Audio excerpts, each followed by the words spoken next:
তারপর নিজে নিজেকেই একদিন বুঝলাম, আসলে ভালোবাসাটাই সব কিছু না।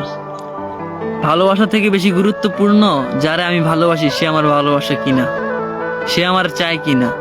মন থেকে কোনো জিনিস চাইলে সে জিনিস মিলাইতে আনার লাইগা বলি পুরো দুনিয়া সাহায্য করে। তবে আমার বেলায় কি হলো, তার উল্টোটা। সে তো আর আমার চায় নাই, সে তো আর আমার ভালোবাসে নাই।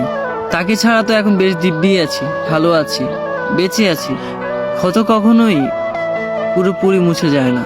হঠাৎ কোনো ঝিরঝিরে বৃষ্টির সন্ধ্যায় অথবা জোছনা গলা রাত্রিতে এইসব ক্ষত মাথা নাড়া দিয়ে ওঠে, চোখ ঝাপসা হয়ে আসে। সেই মুহূর্তে ইচ্ছা করে তারে আরো একবার সামনে দাঁড়াইয়া জিজ্ঞেস করি, কেন ভালোবাসেন নাই আমায়? আমি কি এতই খারাপ? কেন থেকে গেলেন না? কি অপরাধ ছিল আমায়? আমি কি সত্যি ভালোবাসার যোগ্য না?